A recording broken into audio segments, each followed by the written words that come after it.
तो आपका आज का नेक्स्ट टॉपिक है that is the disturbance rejection. ठीक है। तो डिस्टरबेंस रिजेक्शन की आपको डेफिनेशन पूछ सकते हैं। दो डेफिनेशन के आपके 2 नंबर का क्वेश्चन आ सकता है। There are two definition, one is disturbance rejection and second definition is insensitive and robustness. Right, इन दो डेफिनेशन के आपके 2 नंबर का क्वेश्चन आपके आ सकता है। ठीक है। तो फर्स्ट डेफिनेशन है दैट इज डिस्टरबेंस रिजेक्शन।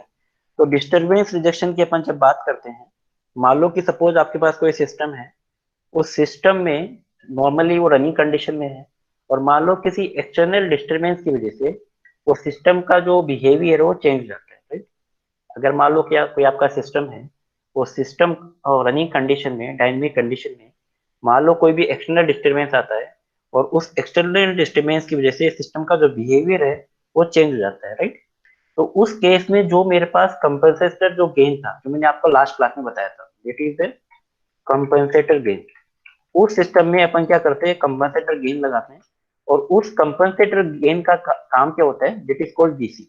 वो कंपनसेटर गेन एक सिग्नल प्रोवाइड करता है, that is called the correction signal. उस करेक्शन सिग्नल की हेल्प से, उस करेक्शन सिग्नल की हेल्प से जो मेरे पास सिस्टम जो था नॉर्मल कंडीशन में, वापस वो उसी कंडीशन में वापस आ जाता है। जैसे मैं आपको एग्जांपल बताऊं, जैसे सपोज मान लो आपके पास ये सिस्टम का behaviour, suppose this is the behaviour of any system. ठीक है, ये इस सिस्टम का बिहेवियर है। राइट, अब इस सिस्टम में मान लो कि इस पर्टिकुलर लोकेशन पे, इस पर्टिकुलर लोकेशन पे मान लो कि आपका डिस्टर्बेंस है। राइट, और सपोज इस पर्टिकुलर पॉइंट पर डिस्टर्बेंस आने की वजह से आपके पास कुछ इस तरह का पीक आ गया। राइट, इस तरह का पीक आ गया। राइट, और मान लो कि इस पॉइंट पर उसने क्या करा, इस पॉइंट पर वापस से एक करेक्शन सिग्नल प्रोवाइड करा के वापस जो ओरिजिनल पोजिशन पे लिया। राइट, ये सिग्नल यूज आ रहा है, यू गया, और इस पॉइंट पर सपोज आपको, इस पर्टिकुलर पॉइंट पर आपको कोई एक्सटर्नल डिस्टर्बेंस आया, उस एक्सटर्नल डिस्टर्बेंस की वजह से जो एक पीक, इतना पीक आ गया। राइट, और इस पॉइंट पर सपोज आप उसने करेक्शन सिग्नल प्रोवाइड करा के आपको सिस्टम को ओरिजिनल कंडीशन में ले आया। Right, that is called the disturbance rejection. Disturbance rejection is a property to which we back to the original position when the correction signal is provided by the compensator, right, जैसे GC जो मैंने आपको last class में बताया था। Right, it is called disturbance rejection. और disturbance rejection का आपको मीनिंग सिंपली दिख रहा है, it is called disturbance rejection. मतलब जो मेरे पास डिस्टर्बेंस आया था उसको उसने रिजेक्ट कर दिया, उसको उसने हटा दिया। राइट, वो ओरिजिनल पोजिशन पे आ गया। Right, that's why it is called disturbance rejection. Right, और ये काम कौन करता है, that is GC, it is compensator gain, जो मैंने आपको लास्ट क्लास में बताया था। और लास्ट क्लास में जो मैंने कंपनसेटर गेन बताया था, और कंपनसेटर गेन आपके दो टाइप्स के होते हैं, सीरीज और फीडबैक।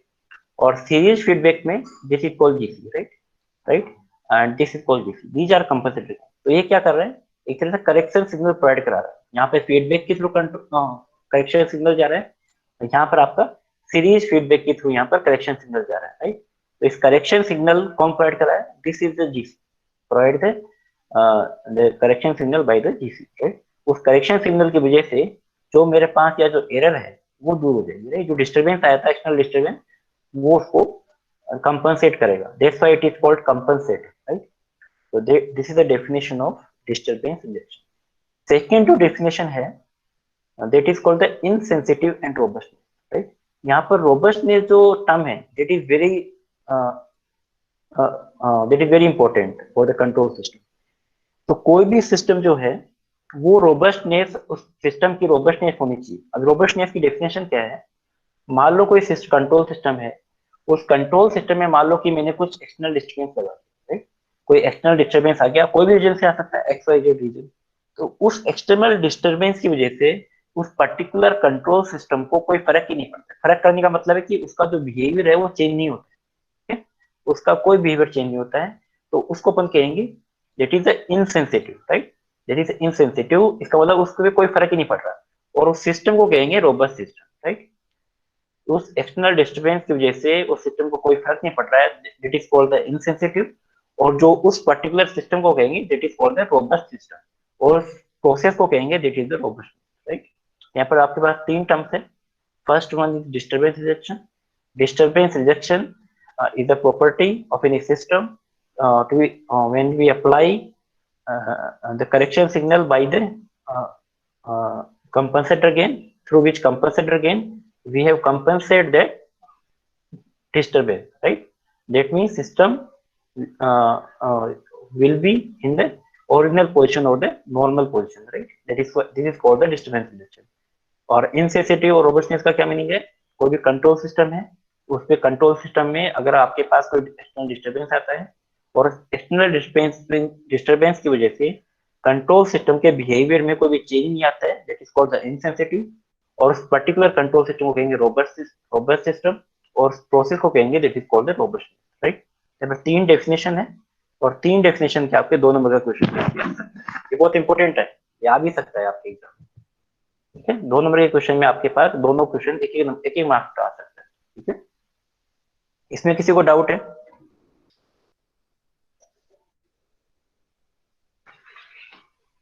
इसमें किसी को डाउट? ठीक है, नेक्स्ट टॉपिक है वो बहुत इंपॉर्टेंट है इस चैप्टर में, सबसे most important topic, most important topic that is a 5 star question. ठीक है, ये टॉपिक है वो बहुत इंपॉर्टेंट है, ये आप अच्छे से देख लेना, क्योंकि ये थ्योरी में आपके आ सकता है कि बहुत बार आया एग्जाम्स में। इसमें जो है टॉपिक के अंदर आपके पास 3 टाइप के कंपनसेटर, जैसे आपने सीरीज और फीडबैक पढ़ा है, इसी तरह से यहाँ पर 3 टाइप के कंपनसेटर है, lead, second one is lag and third one is lead lag. तो ये टॉपिक है वो आप नोट कर लेना, बहुत इंपॉर्टेंट टॉपिक है, हो सकता है एग्जाम्स में भी आ जाए। ठीक है, थ्योरी का क्वेश्चन आ सकता है, आएगा तो आपके 16 मार्क्स का आएगा। एक अगर कंपनसेटर पूछता है तो 8 मार्क्स का आएगा, 8 मार्क्स का। अगर आपके अगर तीनों पूछता है तो 16 मार्क्स का क्वेश्चन है। ठीक है, क्वेश्चन का मतलब है कि थ्योरी पार्ट, थ्योरी आएगा इसमें कंफर्म। ठीक है, ऑलमोस्ट ये बहुत बार पूछ चुका एग्जाम्स में, तो हो सकता है आपके इस एग्जाम में भी आ जाए।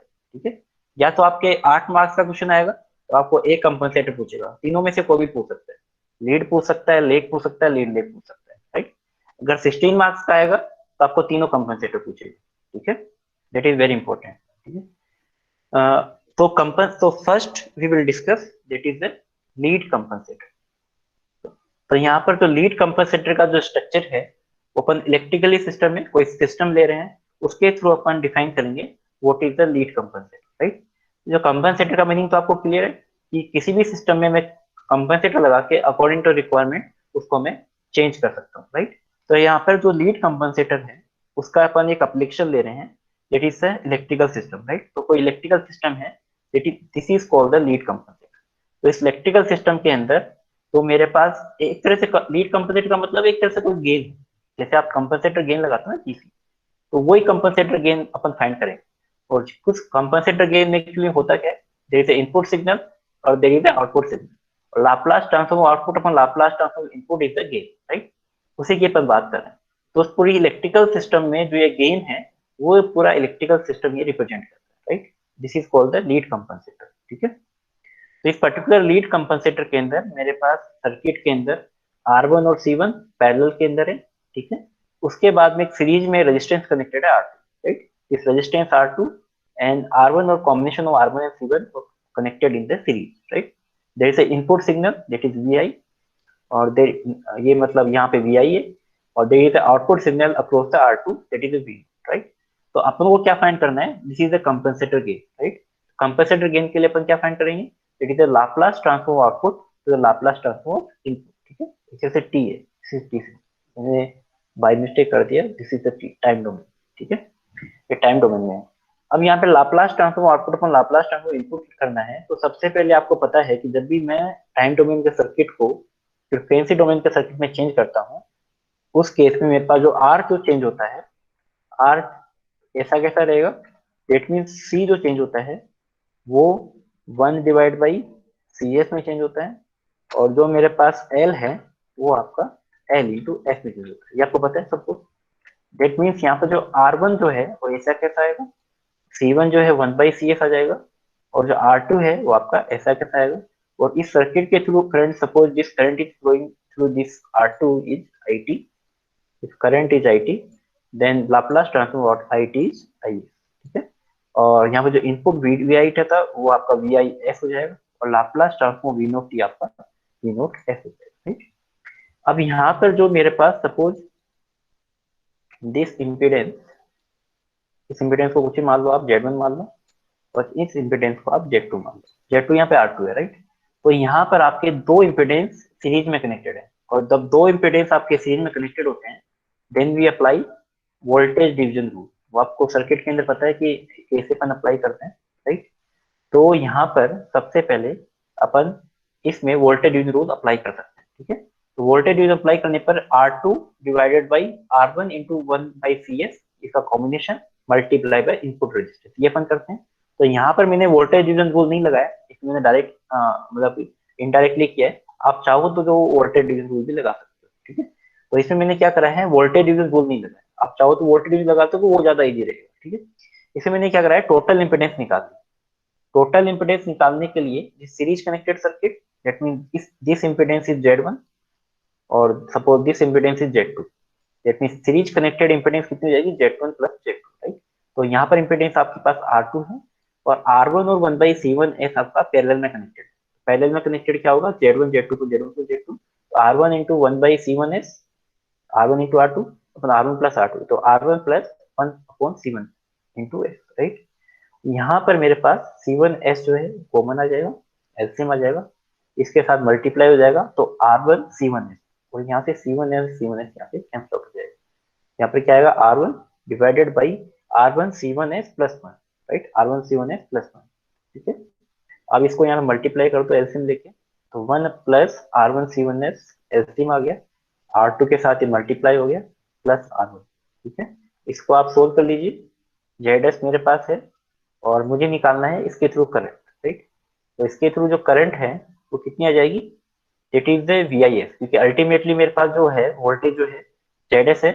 यहाँ पर जो सीरीज सर्किट है, तो ZS जो इनपुट जो करंट है वो इसके थ्रू करंट फ्लो होगी, because this is the series circuit. तो total voltage divide by total impedance, total voltage is VIS, total impedance is ZS, right.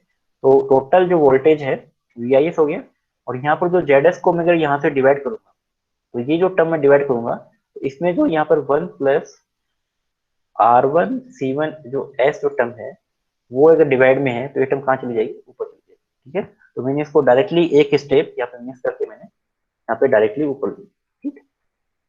अब यहाँ पे इसको सोल्व कर लीजिए, राइट। यहाँ पर सोल्व करने के लिए आपको पता है, that means voltage across, ultimately we have to find out output voltage. तो output voltage is this current multiply this resistance IS into R2। तो V नोट एस, तो मेरे पास जो V नोट एस आएगा, मैं लिखा नहीं मैंने, देखो V naught S equal to current क्या है मेरे पास, IS है, इंटू मल्टीप्लाई में R2, ठीक है। तो आर इस पूरी इक्वेशन को मैं R2 से मल्टीप्लाई कर दूंगा, ठीक है। तो इस इक्वेशन को मैं R2 से मल्टीप्लाई करूंगा, यहाँ पर सिर्फ R2 आ जाएगा, ये इक्वेशन आपकी सेम है यहाँ पर। उसके बाद में आपको V नोट अपन VIS निकालना है, ट्रांसफर फंक्शन। तो VIS को आप लेफ्ट हैंड साइड लेके जाइए। इस पर्टिकुलर पूरे सर्किट के अंदर यहाँ पे जो R2 है, अब क्या होता है कि जो लीड कंपनसेटर है उसका एक पर्टिकुलर फॉर्मेट होता है, राइट। उस फॉर्मेट में ही अपन को यहाँ पर डिराइव करना है। अब डिराइव कैसे करेंगे कि इस पर्टिकुलर R2 को मैं यहाँ से कॉमन ले लूंगा न्यूमरेटर पार्ट में, और R1 प्लस R2 को मैं यहाँ पे कॉमन ले लूंगा। मैं न्यूमरेटर पार्ट पे R2 को कॉमन लिया है, तो ये तो मल्टीप्लाई में है, और डिनोमिनेटर पार्ट में R1 प्लस R2 को कॉमन लिया, तो ये पूरी इक्वेशन R1 प्लस R2 से डिवाइड हो जाएगी। तो R1 प्लस R2 ये डिवाइड हो गया, और ये R1 प्लस R2 यहाँ पे डिवाइड हो गया, राइट। तो यहाँ पे डिवाइड होगा, देट मीन्स ये कैंसिल आउट होकर आपका 1 बन जाएगा, ये बन जाएगा SC into R1 R2 divide by R1 plus R2, ठीक। अब यहाँ पर कुछ अपन अज्यूम कर रहे हैं उस पर्टिकुलर लीड कंपनसेटरी फॉर्मेट में, तो इस R2 को R1 प्लस R2 को मैं अज्यूम कर रहा हूँ अल्फा, दिस इज अल्फा। और यहाँ पर जो CR1 है, this is CR1, we are assuming that time constant, that is T। और यहाँ पे CR1 जो है वो यहाँ पर T आ जाएगा, this is T and this is the alpha, ठीक है। यहाँ पर इक्वेशन क्या बनेगी, 1 plus S into T divided by 1 plus S T into alpha, ठीक है। तो वही मैंने यहाँ लिखा है, ठीक है। तो इसका मतलब जो यहाँ पे अल्फा है, it is R2 divide by R1 plus R2, वो मैंने अज्यूम किया है, and T is equal to C into R1, ठीक है। और अगर alpha equal to R2 divide by R1 plus R2 है, राइट, इस R2 divide by R1 plus R2, अगर किसी भी टर्म्स में से अगर आप किसी हायर टर्म्स को अगर डिवाइड करोगे, ऑब्वियसली बात है, तो अल्फा आएगा वो क्या आएगा, लेस देन 1, ठीक है। तो किसी स्मॉल टर्म्स में से कोई लार्ज टर्म आप डिवाइड करोगे, that means surely this term must be less than, right? That means alpha less than 1, और अल्फा लेस देन 1 जो रिप्रेजेंट कर रहा है, that is called the lead compensator, that is called the lead compensator, ठीक है? अगर alpha अगर 1 अगर यहाँ पर रिप्रेजेंट कर रहा है, तो उसको अपन कहेंगे that is the lead compensator. तो यहाँ पर जो लीड कंपनसेटर का जो फॉर्मूला है वो आपके सामने आ चुका है, that is alpha into 1 plus H T upon 1 plus L C to L C, this is the compensator gain of the lead compensator, ठीक है? तो लीड कंपनसेटर की अपन बात करते हैं, तो लीड कंपनसेटर में होता है कि एक्चुअली जो मेरे पास जीरो है, जो मेरे पास जीरो है, वो पोल को क्या करती है, वो लीड करती है। लीड करने का मतलब ये है कि जो मेरे पास यहाँ पर मैं अगर इसके जीरो अगर पोल्स देखता हूँ, तो मेरे पास एक तो जीरो आएगा -1/t का, और एक मेरे पास दिस इज द जीरो, ठीक है? और एक मेरे पास पोल्स आएगा दैट इज द -1/α t। आप न्यूमरेटर पार्ट को जीरो करोगे तो यहाँ से आपको -1/t मिलेगा, और डिनोमिनेटर पार्ट को जीरो करोगे तो -1/α t मिलेगा। All are negative, right? तो कभी भी आपको, जब भी आपको लीड कंपनसेटर के फॉर्मेट में कोई कंपनसेटर गेन दिखता है, तो हमेशा आपको जो जीरो दिखेगा वो आपको पहले दिखेगा, और जो पोल जो है वो आपको लेफ्ट हैंड साइड दिखेगा already, right? That mean zero और जो पोल की लोकेशन होगी फॉर द लीड कंपनसेटर वो इस फॉर्मेट में होगी, राइट? तो ये जो आपके पास जो पोल जो डायग्राम है, that represent the lead compensator. अगर आपके पास ये पोल्स और जीरो की लोकेशन जो चेंज होती है, दैट मीन्स उस केस में वो लीड कंपनसेटर नहीं होगा, राइट? तो जीरो और पोल्स की लोकेशन आई कैसे? तो मेरे पास है जीरो -1/t है, राइट? इस -1/t में t इज द कांस्टेंट। अगर इस अल्फा अगर ये अल्फा लेस देन 1 है, राइट?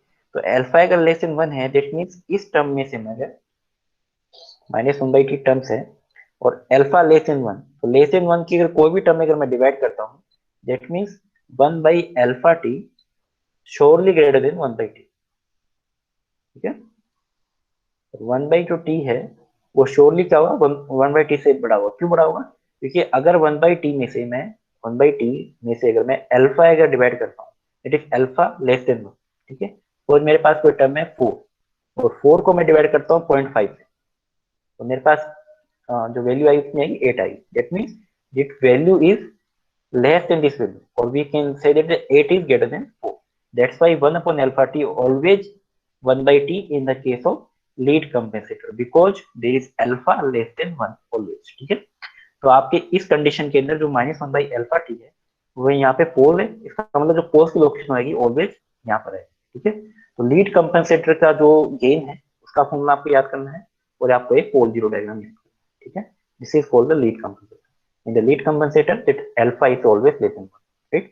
और अल्फा जो है वो उसको अपन बोलते हैं that is called the attenuation factor, attenuation factor, right? ये अटेन्यूएशन जो फैक्टर है वही आपका यहाँ डिसाइड कर रहा है कि पोल्स और जीरो की लोकेशन क्या होगी, right? This is called the attenuation factor, ठीक है? तो आपको एक गेन आपको यहाँ पर याद करना है। यहाँ तक किसी को डाउट है तो आप पूछ सकते हो। इंपॉर्टेंट है ये टॉपिक, बहुत इंपॉर्टेंट है। डाउट है तो आप पूछ सकते हो, बहुत इंपॉर्टेंट टॉपिक।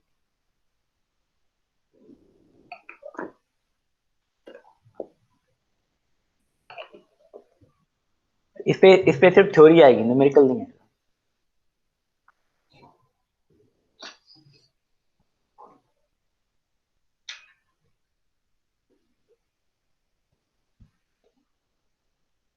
इस पर कोई डाउट है इस वाले टॉपिक पर?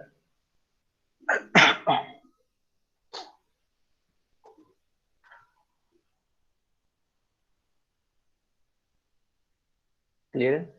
तो अब इस पर्टिकुलर लीड कंपनसेटर में मैं यहाँ पर एक्चुअली में जो मेरा कंपनसेटर गेन है, उस कंपनसेटर गेन के लिए यहाँ पर मैं कुछ टर्म्स डिफाइन करता हूँ, ठीक है? टर्म्स डिफाइन करने का मतलब ये है कि यहाँ पर मेरे पास जो पोल्स और जीरो की लोकेशन है उसके अकॉर्डिंग मैं यहाँ पर एक फेज एंगल और एक फ्रिक्वेंसी, ठीक है, दो टर्म्स यहाँ पे डिफाइन करूंगा इस पर्टिकुलर लीड कंपनसेटर के लिए, राइट? वो डिसाइड करेगा कि मेरे पास जो सिस्टम है उसका जो फ्रिक्वेंसी और जो फेज एंगल है वो कितना होना चाहिए, राइट? तो यहाँ पर मेरे पास गेन है, द गेन इज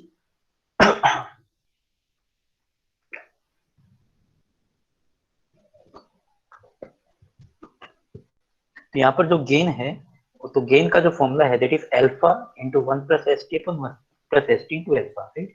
अगर मैं एस इक्वल टू यहाँ पर S equal to J omega यहाँ पे मैं सपोज पुट कर देता हूँ, दैट मीन्स यहाँ पर आपके पास इक्वेशन आएगी GC of J omega alpha into one plus J omega T divide by one plus J omega T into alpha, right. Suppose you want to calculate the phase angle of this transfer function, और phase angle आपको पता है, phase angle कैसे निकालते हैं, A plus iota B का tan inverse B divided by A, right. That means मेरे पास जो न्यूमेरेटर पार्ट का जो फेज एंगल आएगा that is ten inverse omega T divide by one. यहाँ पर जो फेज एंगल आपके पास न्यूमेरेटर पार्ट का आ गया, डिनोमिनेटर पार्ट का आएगा ten inverse omega T alpha divide by one, और ये माइनस में आएगा, लेकिन मेरे पास जो फेज एंगल आ रहा है is ten inverse omega T minus tan inverse omega T alpha, right. अगर सपोज यहाँ पर जो फेज एंगल है वो मुझे इस फेज एंगल की मैक्सिमम वैल्यू फाइंड करनी है, right. For the maximum value, we know that we have to differentiate this phase angle with respect to omega, right? With this t and alpha are the constant, t and alpha are the constant, but this omega will be changed, right? So for the maximum phase angle, then you differentiate this phase with respect to omega, right? तो maximum phase के लिए मैं क्या कर रहा हूँ, इस particular equation को differentiate कर रहा हूँ with respect to omega।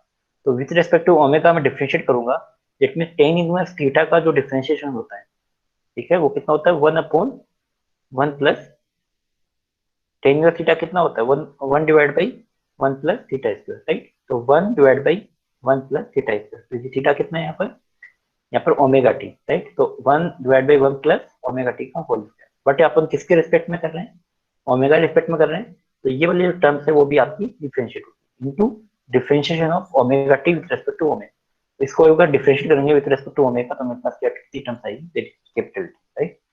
इसी तरीके से आपको इसका डिफरेंशिएट करना है, तो टेन स्क्वायर थीटा का जो डिफरेंशिएशन है it is one upon one plus theta square, theta यहाँ पर ओमेगा टी अल्फा है, तो ओमेगा टी, मैंने टर्म्स गलत लिख दिए, इसको करेक्शन कर लेना इसका, ये इसका होल स्क्वायर है, ये ब्रैकेट आपका यहाँ है, ठीक है, ये आप करेक्शन कर लेना, ठीक है। वन प्लस थीटा स्क्वायर होता है तो टोटल का स्क्वायर नहीं आएगा, करेक्शन कर लेना, is one plus omega T alpha whole square, right, one plus theta square.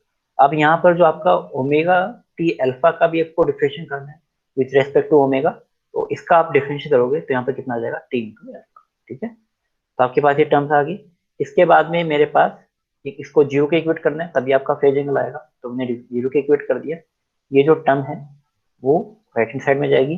यहाँ पर मेरे पास जो टी की जो टर्म्स है वो कैंसिल आउट होगी, इसको क्रॉस मल्टीप्लाई कर दीजिए, इसको क्रॉस मल्टीप्लाई करेंगे तो one plus omega square T square into alpha, cross multiply कर दिया, and one into one plus omega square T square alpha, right. इसको अल्फा से मल्टीप्लाई कर दीजिए तो alpha plus omega square T square alpha equal to one plus omega square T square alpha square, ठीक। Ultimately मुझे क्या चाहिए, omega चाहिए, तो ओमेगा वाली जो टर्म्स है उसको आपको एक साइड करनी, तो एक साइड करने के लिए मैं सपोज इस टर्म को लेफ्ट साइड से ले जा रहा हूँ और जो अल्फा को मैं राइट हैंड साइड लेके जा रहा हूँ, राइट। तो ये हो जाएगा omega square T square alpha minus omega square T square alpha square, तो omega square T square alpha minus omega square T square alpha square, ठीक है, और equal to one minus alpha. तो इस टर्म में से आप omega square T square alpha पर कॉमन ले सकते हो, omega square T square alpha जो कॉमन लूंगा उसके बाद में यहाँ पर जो कॉमन आएगा that is one, this is one minus alpha, right. तो वन माइनस अल्फा यहाँ पे कॉमन आ गया, अब यहाँ से one minus alpha one minus alpha यहाँ पे कैंसिल आउट कर सकते हो, तो omega square T square alpha equal to one, right. तो ओमेगा स्क्वायर कितना आ जाएगा, omega square equal to one upon T square alpha, और इसका आप अगर स्क्वायर रूट लोगे omega equal to one upon T into root alpha, that is the maximum frequency, it is called the omega N, omega N होता है maximum frequency, that's why it is represent by omega N, M represent है for the maximum value, ठीक है। जो omega M आएगा that is one by T root T root alpha, और इस particular frequency पर मैंने क्या किया था, मैक्सिमम फेज फाइंड किया था, right?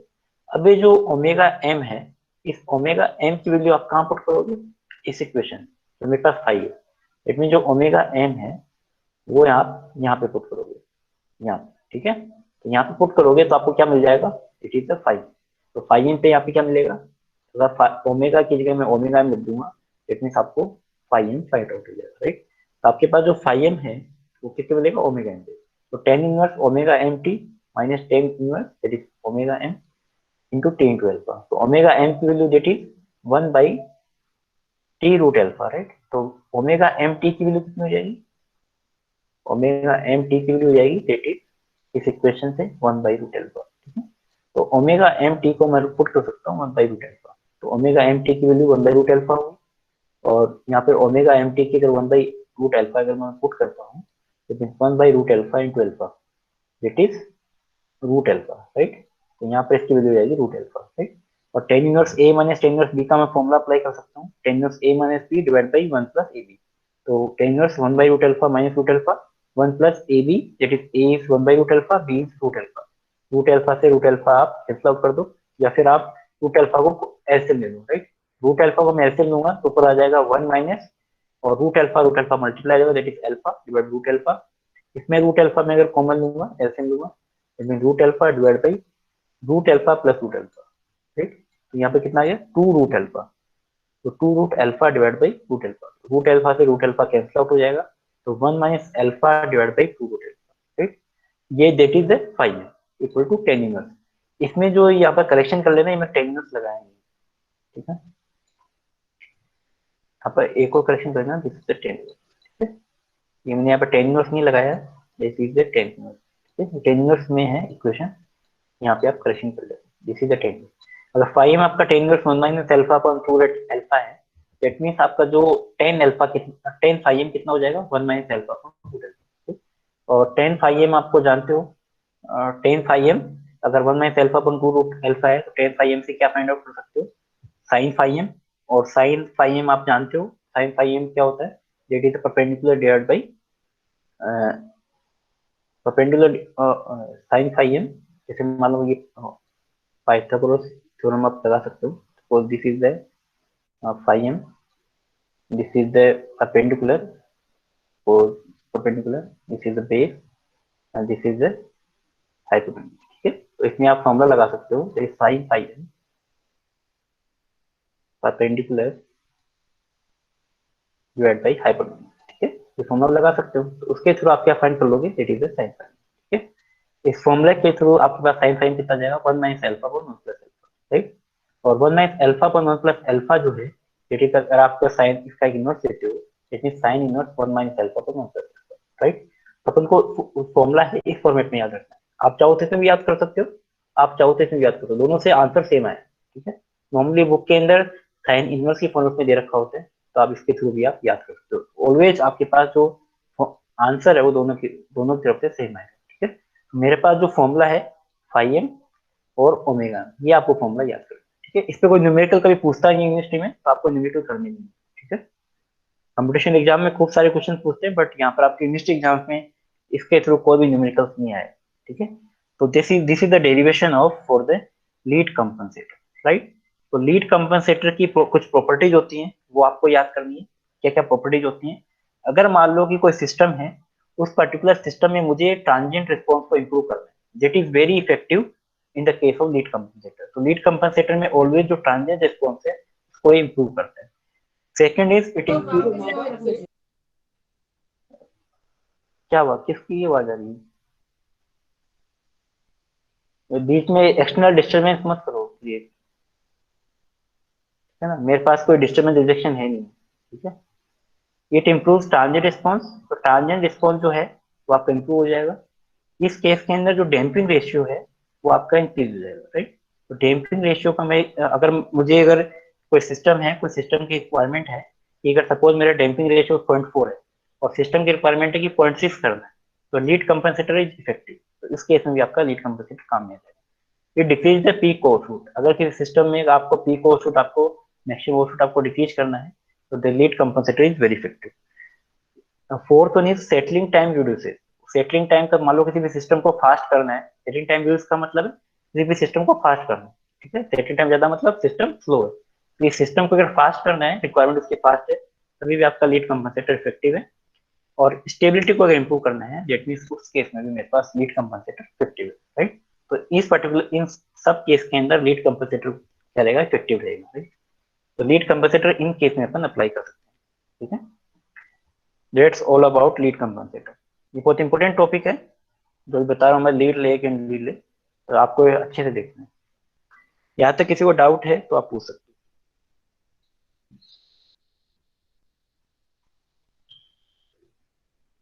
हम दोबारा रिपीट कर रहा हूँ, ये थ्योरी में आएगा, न्यूमेरिकल नहीं आएंगे, ठीक है।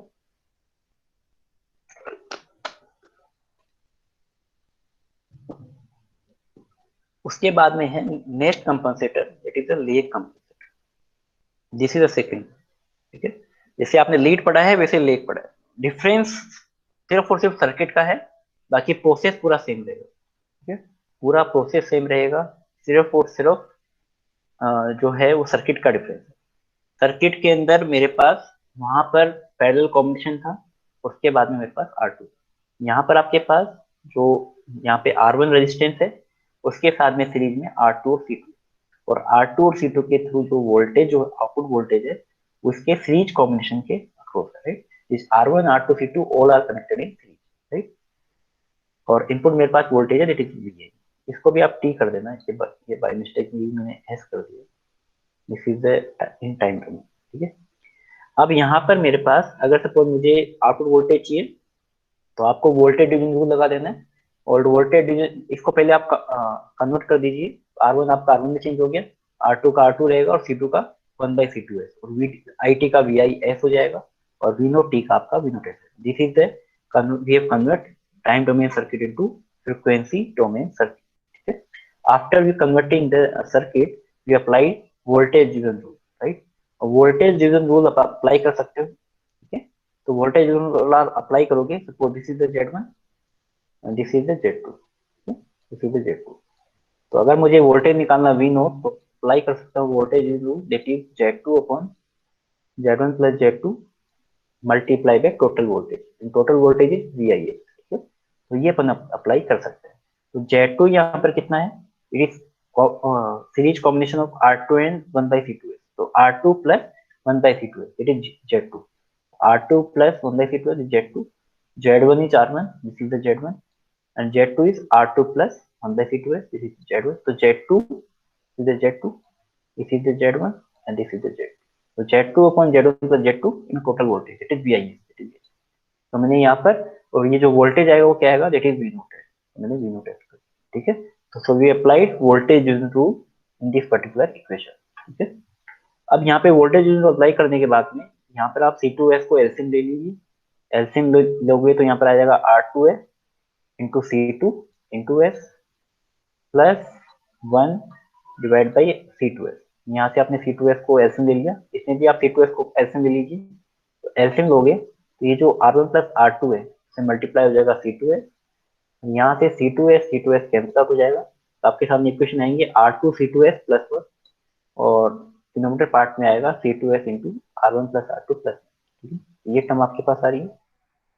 उसके बाद में यहाँ पर आप मल्टीप्लाई कर सकते हो दोनों को, या फिर आप आपको जो फॉर्मेट चाहिए वो 1+ST पर 1+ST इंटू बीटा की फॉर्मेट में चाहिए, तो यहाँ पर आप क्या काम कर सकते हो कि यहाँ पर जो R2 है, जो R2 है, तो कुछ मिस्टेक हुई है, नहीं सही। तो यहाँ पर जो R2 C2 है, R2 C2 को वी आर अज्यूमिंग, ये मैंने C2 लिख देता है, यहाँ पे एक मिस्टेक और भी है, दिस इज C2, सी तो कोई टर्म्स आ नहीं है, ठीक है। तो दैट मीन्स जैसे आपने वहां पर अज्यूम किया था टाइम कांस्टेंट को, क्या अज्यूम किया था, R1C1, क्योंकि वहां पर एक्चुअली क्या होता है, ये टाइम जो जो मेरे पास जो टाइम कांस्टेंट होता है, तो लीड कंपनसेटर में always time constant through the parallel circuit, तो जो पैरेलल सर्किट है उसके थ्रू अपन टाइम कांस्टेंट देते हैं, और टाइम कांस्टेंट हमेशा आरसी पैरेलल सर्किट का R1 इंटू C1 होता है, that's why it is R1 into C1, ठीक है। R1 C है तो C1, और C है तो C1, ठीक है, R1 इंटू C। और सेकंड केस में यहाँ पर मेरे पास सीरीज सर्किट है R2C2, इट मीन मुझे टाइम कांस्टेंट देना है सीरीज सर्किट का, राइट। सीरीज सर्किट का जो टाइम कांस्टेंट होगा that is R2C2, right. C2 assume किया तो C2, C अज्यूम किया तो जो भी आपने अज्यूम किया, राइट। यहाँ पर C2 इंटू R2 को मैं अज्यूम कर सकता हूँ, there is the time constant T, right. अब यहाँ पर वहां पर अपने अल्फा लिया था, यहाँ पर आप टर्म्स लेंगे दैट इज बीटा, बात एक ही है, that is attenuation factor, right. But यहाँ पर जो अल्फा अपन जो टर्मिनोलॉजी ले रहे हैं वो डिफरेंट ले रहे हैं, ठीक है। To differentiate between lead and lag, right. अब इस पर्टिकुलर केस में इसको मैंने टी बनाने के लिए मैं क्या करूंगा, इसको R2 से डिवाइड कर दूंगा और R2 से मल्टीप्लाई कर दूंगा, कोई फर्क नहीं पड़ेगा, ठीक। तो यहाँ पर जो R2C2 है वो क्या बन जाएगा, ये R2C2 इट इज टी, और जो ये वाला जो फैक्टर है इसको मैं मानूंगा that is beta, that is beta. वहां उल्टा था, R2 पर R1 प्लस R2 था, ये R1 प्लस R2 पर R2, तो इसको मैं जिम कर रहा हूँ बीटा, इसको जिम कर रहा हूँ टी, और इसको भी C2R2 ये भी टी, ठीक है। ये अपन अजम्पशन कर रहे हैं। तो 1 plus S into T, 1 plus S T into beta, इसी फॉर्मेट में आपका आ रहा है जैसे आपका लीड कंपनसेटर आया था। अब यहाँ पर जो टी को जिम करें R2C2, बीटा को जिम के R1 प्लस R2 पर R2। अब यहाँ पे जो बीटा है, अगर मैं किसी लार्जर टर्म्स में कोई स्मॉलर टर्म्स अगर डिवाइड करता हूँ तो ऑब्वियसली बात है पूरी टर्म्स क्या आएगी, ग्रेटर देन होना है कि R1 plus R2 always greater than R2, कि अगर मैं R1 प्लस R2 में कंडीशन क्या है, अगर आपके पास R1 जीरो ना हो, R1 को तो जीरो अपन कर ही नहीं, कुछ ना कुछ इसकी वैल्यू हो, उस केस के अंदर अगर R1 जीरो नहीं होता है, R1 जीरो होगा नहीं किसी भी केस में, तो R1 अगर जीरो नहीं होता है तो always R1 plus R2 always greater than R2। उस केस में मेरे पास जो बीटा रहेगा ऑलवेज क्या होगा, वहां पे जो अल्फा आया था वो आपका लेस देन वन आया था, और लेग कंपनसेटर में आपका जो बीटा है वो ग्रेटर देन वन आया, ठीक है। This is a property of leg compensator, right. तो आपको जो ये फॉर्मूला याद करना है, V naught S for V H S that is 1 plus S T पर 1 plus S T into beta, ठीक है। इस केस के अंदर और उस केस के अंदर सिर्फ ये डिफरेंस है, जो अल्फा है वो greater than one less than one है, जो बीटा है ग्रेटर देन, ठीक। ये देखो सेम इक्वेशन आपकी आ रही है, ये अल्फा ऊपर आया था, बाकी सेम इक्वेशन आ रही है, ये सेम इक्वेशन है, यहाँ पर डिफरेंस नहीं है कुछ, ठीक है, सिर्फ अल्फा की जगह बीटा है, ठीक है। तो इस तरीके से आप ये क्वेश्चन भी याद कर सकते हैं, ठीक है। अब इसमें जो आपकी लोकेशन होगी, यहाँ पे जो जीरो आपको मिल रहा है वो -1/t मिल रहा है, वहां पे भी सेम ऐसे था, इसी से जीरो, और आपको जो पोल मिल रहे हैं वो आपको मिल रहा है s इक्वल टू -1/, इसको अगर जीरो करोगे 1 प्लस एस टी बीटा को, तो -1/st into beta, -1/t into beta, ठीक है। अब बीटा ग्रेटर देन वन है, इसका मतलब अगर मैं 1/t में अगर बीटा डिवाइड करता हूँ इस 1/t, अगर इसमें बीटा डिवाइड करता हूँ और beta is greater then one, इसका मतलब 1/t बीटा 1/t से क्या होगा, छोटा होगा, क्योंकि अगर मैं 1/t बीटा में अगर 1/t में बीटा डिवाइड करता हूँ, मैं कोई लार्जर टर्म वन से कोई लार्जर टर्म डिवाइड करता हूँ, तो मेरे पास ऑब्वियसली बात है सिस्टम क्या आएगा, लेस देन वन आएगा, लेस देन 1/t आएगा। जैसे मान लो कोई टर्म्स 4 है और 4 में से मैं अगर 2 अगर डिवाइड करता हूँ, दैट मीन्स मेरे पास टर्म क्या आ रही है 2, दैट मीन्स स्मॉल टर्म्स आ रही है, that means 1/t beta always less than 1/t, और 1/t -1/t बीटा कहाँ पर है, दैट इज द पोल, इसका मतलब जो पोल है वो आपका छोटा होगा, राइट। दैट मीन्स ये -3 है तो ये -2 होगा, राइट। जैसे पोल की लोकेशन जो है वो जीरो के राइट हैंड साइड में आएगी फॉर द लेग कंपनसेटर, जो pole location of poles and zeros हैं वो आपकी लीड कंपनसेटर है, जस्ट अपोजिट है ऑलवेज, ठीक है। तो अगर आपके पास पोल जीरो की लोकेशन अगर ये आती है, that means the system is always leg compensator, right. तो पोल जीरो लोकेशन से आप बता सकते हो कि वो कंपनसेटर कौन सा है, लीड है या लेग है, ठीक है। तो लीड लेग कंपनसेटर आप पोल जीरो लोकेशन से डिफाइन कर सकते हो, ठीक है। यहाँ तक किसी को डाउट है?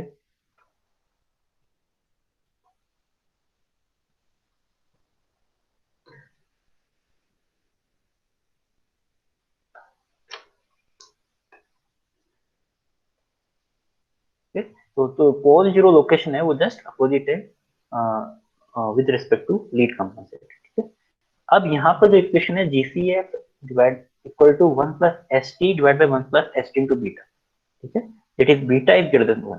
अगर आपको यहाँ पर फाई एम और ओमेगा एम फाइंड करना है, ठीक है, तो फाई एम और ओमेगा एम फाइंड करना है, दैट मीन्स आपने जैसे लीड कंपनसेटर के लिए फाइंड किया था, लीड कंपनसेटर के लिए आपने फाइंड किया था जो मैं आपको बता चुका हूँ यहाँ से यहाँ तक, ठीक है। अगर मैं इसकी जगह बीटा पुट कर दूं, अगर मैं इसकी जगह बीटा पुट कर दूं, अल्फा का तो यहाँ पर कोई इफेक्ट नहीं आएगा, तो अल्फा तो यहाँ पर मैक्सिमम फेज एंगल में जीरो आएगा, राइट, तो इसका तो कोई इफेक्ट आएगा नहीं।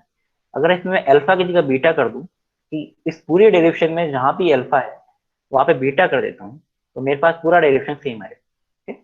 ये यहाँ से यहाँ तक का पूरा जो डायरेक्शन है, यहाँ से यहाँ तक का पूरा डायरेक्शन, यहाँ से यहाँ तक जितना डायरेक्शन है ठीक है, all derivation are same if alpha is replaced by beta. ठीक है, तो आपका जो लीड कंपनसेटर का जो पूरा डेरिवेशन है वो भी सेम है, सिर्फ अल्फा को क्या करना है आपको, बीटा से रिप्लेस करना है, ऑल डेरिवेशन आर सेम। ठीक है, तो आपको डेरिवेशन दोबारा देखना ही नहीं है, यहाँ पर सिर्फ और सिर्फ आपको अल्फा को बीटा से रिप्लेस करना है। तो ये डेरिवेशन मैं आपको ऑलरेडी बता चुका हूँ।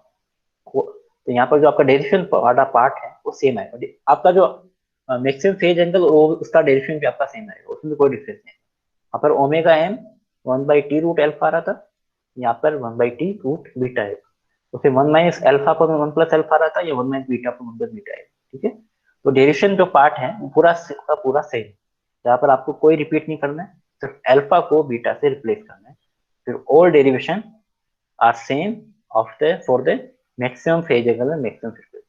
ठीक है, तो यहाँ से मैं को दोबारा डेरिवेशन बताऊंगी आपको क्लियर। ठीक है, तो दोबारा डेरिवेशन बताने की जरूरत है नहीं है, क्योंकि अल्फा को बीटा से रिप्लेस करना है। ठीक है, डेरिवेशन वाला पार्ट जो है वो सेम है, इसमें कोई डिफरेंस नहीं। ठीक है, अब जो है, जो लेग कंपनसेटर की जो प्रॉपर्टी होती है, लेग कंपनसेटर की प्रॉपर्टी होती है, it improve the steady state response. Steady state response का मतलब ये है कि ये जो आपके पास स्टेडी स्टेट वैल्यू है उसके पास जल्दी पहुंचे। जैसे जैसे मान लो कि सिंपल रेस्पॉन्स है, लीड कंपनसेटर मान लो ये 0.96 तक पहुंच रहा है, बट ले कंपनसेटर आपका 0.98 तक पहुंच रहा है, ये 0.98 है। इसका मतलब जो इसका स्टेडी स्टेट रेस्पॉन्स है वो अच्छा है, right. This is the steady state, इसका मतलब जो स्टेडी स्टेट एरर है, इसका मतलब यही हुआ it reduce the steady state error, दोनों का मीनिंग सेम। इसका मतलब जो स्टेडी स्टेट एरर जो होगी वो क्या होगी, इसकी कम होगी फॉर द लीड कंपनसेटर। ठीक है, this is the property of lead compensator, it reduces the stability of the system, जो स्टेबिलिटी है उसको क्या कर देता है, रिड्यूस कर देता है। Second, bandwidth of the system decrease, अगर आपको किसी भी सिस्टम में बैंडविड्थ की आपको कम चाहिए, जैसे वो सिस्टम जो लेग कंपनसेटर वो ज्यादा अच्छा है, राइट। तो इस केस में आपके पास जो लेग कंपनसेटर है वो ज्यादा अप्लीकेबल है, राइट। तो अपन सिस्टम में अगर ये मुझे रिक्वायरमेंट चाहिए तो मैं कौन सा कंपनसेटर यूज में लूंगा, लेग कंपनसेटर, राइट। तो सिस्टम की रिक्वायरमेंट के अकॉर्डिंग अपन कंपनसेटर यूज में लेते हैं। तो ये मेरा जो पार्ट है वो लेग कंपनसेटर का खत्म हो गया। ठीक है, डिफरेंस कुछ नहीं आया, सिर्फ उसमें सिर्फ आपका सर्किट में डिफरेंस आया, बाकी all are part are same. ठीक है, अब नेक्स्ट जो है third one is the lead leg compensator. ठीक है, जैसे आपने लीड पढ़ा है, लेग पढ़ा है, अब लीड लेग जो कंपनसेटर है उसमें आपके दोनों कॉम्बिनेशन आए, लीड भी आ गया और लेग आ गया। अब लीड कंपनसेटर में आपने जो लिया था पार्ट, मैं आपको बताता हूँ, लीड कंपनसेटर में आपने लिया था ये वाला पार्ट। ठीक है, तो ये वाला पार्ट आपका लीड कंपनसेटर में अपन ले लेंगे, और जो लेग कंपनसेटर में सी सर्किट वाला जो पार्ट है अपन ये वाला पार्ट ले लेंगे। लीड कंपनसेटर में अपन कौन सा वाला पार्ट लिया था, अपन ने ये वाला पार्ट लिया था ऊपर वाला, और लेग कंपनसेटर में अपने इस सीरीज सर्किट वाला पार्ट लिया। ठीक, दोनों कॉम्बिनेशन करके हम अपन बना देंगे डिजिटल लीड लेग कंपनसेटर। ठीक, तो लीड कंपनसेटर में पैरेलल सर्किट ये वाला पार्ट ले लिया, this is the part of the lead. ठीक है, और लेग कंपनसेटर में जो सीरीज वाला पार्ट है दिस इज द, दोनों का combination is called the lead leg compensator. कुछ बुक्स जो है वो लीड लेग कंपनसेटर लिखती है, और कुछ बुक्स जो है वो लेग लीड लिखती है। ठीक है, तो आपको कंफ्यूजन नहीं होना है। ठीक है, डिफरेंट डिफरेंट बुक जो है डिफरेंट डिफरेंट यूज में लेती है, ऑल आर सेम। ठीक है, आपके एग्जाम में लीड लेग आता है या लेग लीड आता है, ठीक है, आपको ये लिखना है, इसलिए मैंने यहाँ पर दोनों टर्म्स लिखी है, लीड लेग और लेग लीड। ठीक है, अब यहाँ पर आपको सेम काम करना है। ठीक है, अगर मेरे पास दिस इज द Z1 और दिस इज द Z2, आप वोल्टेज निकालना है, तो we have applied voltage division rule, right. तो वोल्टेज डिवीजन रूल अप्लाई करोगे तो क्या आएगा, V naught upon V I S, V naught मुझे फाइंड करना है, तो Z2 अपॉन Z1 तो Z2 into V I S, V I S को मैंने यहाँ पर डिनोमिनेटर पार्ट ले लिया, this is the voltage division rule. ठीक है, अब यहाँ पर Z2 और Z1 फाइंड करना है, तो Z1 Z2 आप फाइंड कर सकते हो।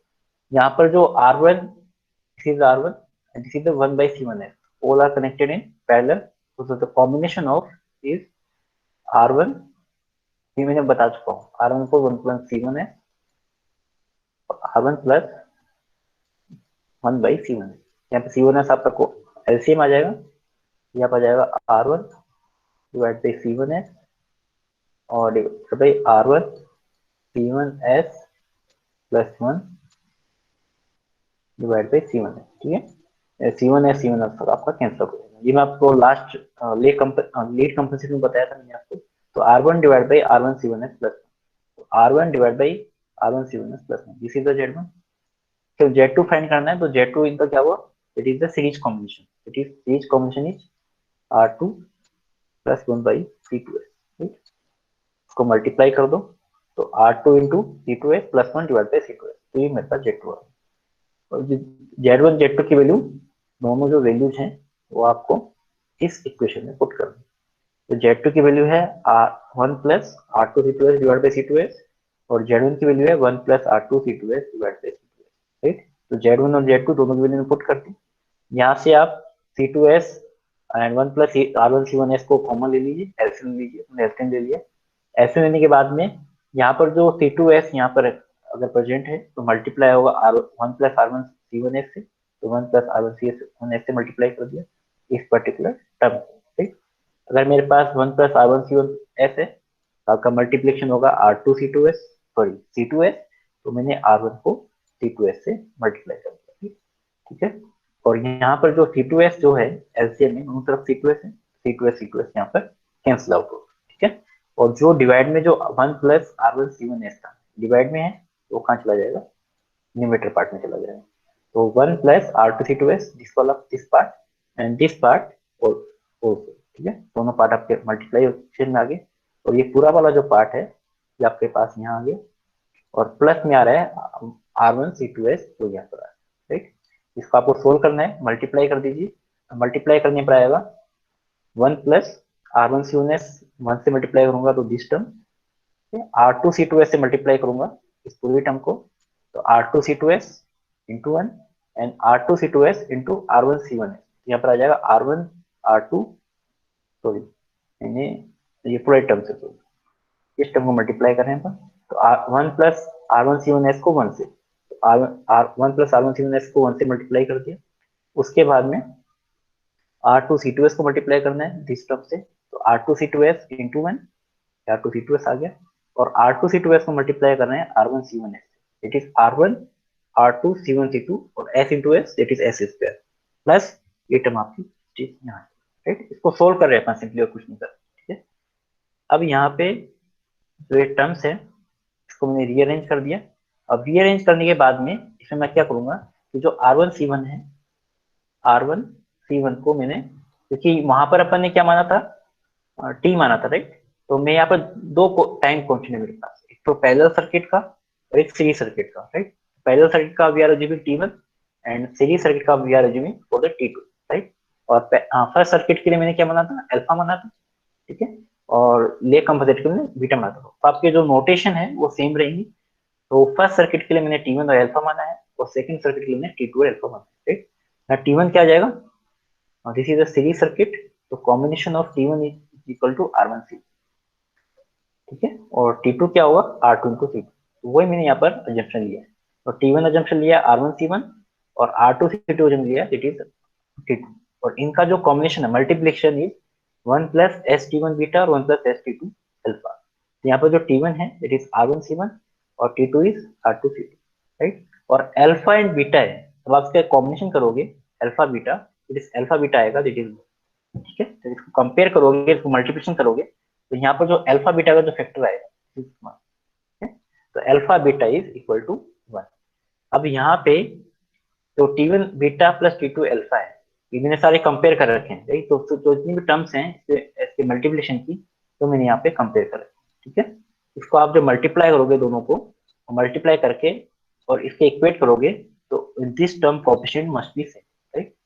इसको मल्टीप्लाई करके आप कंपेयर कर सकते हैं, बट अपनी जो रिक्वायरमेंट है सिर्फ ये वाली, T1 T2 और अल्फा और beta, right. Alpha beta equal to 1 कैसे आया, क्योंकि अल्फा बीटा 1 कब हो सकता है, आपको पता है जो अल्फा होगा ऑलवेज ग्रेटर देन 1 होगा, और जो बीटा होगा वो ऑलवेज लेस देन 1 होगा, और जो अल्फा बीटा का जो मल्टीप्लिकेशन है वो ऑलवेज 1 है। इसका मतलब क्या है कि अगर मान लो मेरे पास अल्फा अगर 1/2 आ रहा है, तो बीटा श्योरली कितना आना चाहिए, 2 आना चाहिए, श्योरली आएगा, मतलब आना नहीं चाहिए, आएगा। 1/2 जो अगर अल्फा अगर आता है, लेकिन बीटा की ऑलवेज जो वैल्यू कितनी होगी, 2, right. That's why it is alpha beta equal to for the comparison of this equation, ठीक है। अब यहाँ पर आपको पता है, यहाँ पर जो आपके पास लीड कंपनसेटर का जो लोकेशन है पोल्स और जीरो की, वो कहाँ पर होती है? It is the location of lead compensator. यहाँ पे आपके पास जो पोल्स है वो लेफ्ट हैंड साइड में होते हैं, और लेग कंपनसेटर की होती है जीरो एंड ये पोल।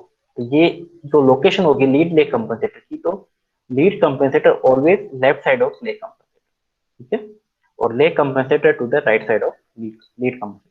तो जो पोल जीरो की लोकेशन होगी, अगर मेरे पास P1 Z1 फर्स्ट के लिए आ रहा है, ठीक है, और सेकंड लेग कंपनसेटर के Z2 P2 आ रहा है, इसकी लोकेशन होगी पोल जीरो लोकेशन, वो आप देख सकते हैं, ठीक है।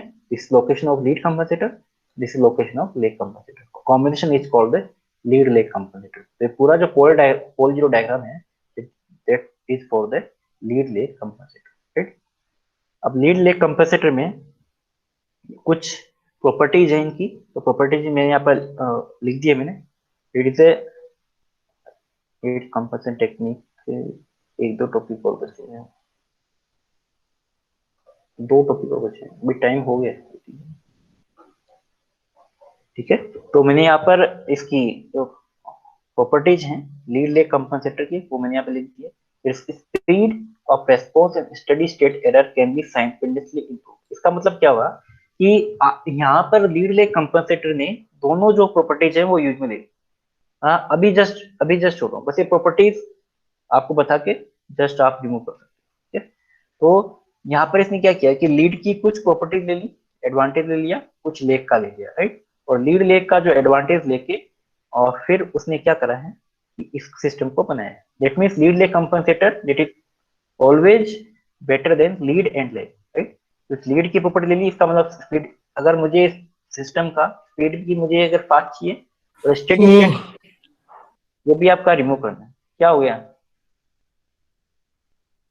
अचानक भूत आ जाता है क्या किसी में? है, आत्मा आप तो नहीं आ गई कहीं किसी के? क्या पता आ गई हो, है? अपनी आत्मा को अंदर शांत करके रखो एक दो मिनट, ठीक है। तो स्पीड जो है वो भी फास्ट होगी और स्टेडी स्टेट एरर भी मेरे पास कम होगी।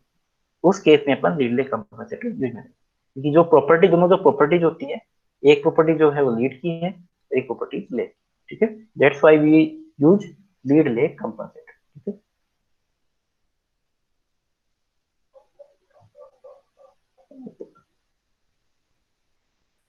भाई मेरी क्लास के अंदर इस तरह का बिहेवियर मत करा करो, आई बात समझ में? नहीं पढ़ना है, आराम से बैठे रहो, है ना। तो माइक ऑन करके इस तरह की हरकतें जो है वो ठीक नहीं है, ठीक है। उसके लिए आपको पे करना पड़ेगा, मुझे पे नहीं करना पड़ेगा। वो आपकी इच्छा है कि आपको क्या करना है क्या नहीं करना है। और इनडायरेक्टली मैं बोलूंगा नहीं, पे आपको ही करना पड़ेगा, मुझे पे नहीं करना पड़ेगा। अगर आपने डिस्टरबेंस किया है तो डिस्टरबेंस का जो है सिस्टम सिस्टम आप ही भुगतोगे, मैं नहीं भुगतूंगा। तो आप डिसाइड करना है कि आपको एक्सटर्नल डिस्टरबेंस करना है कि नहीं करना है। आप एक्सटर्नल डिस्टरबेंस करोगे आप ही भुगतोगे, सिस्टम सिस्टम आपका ही, मेरा नहीं है, ठीक है।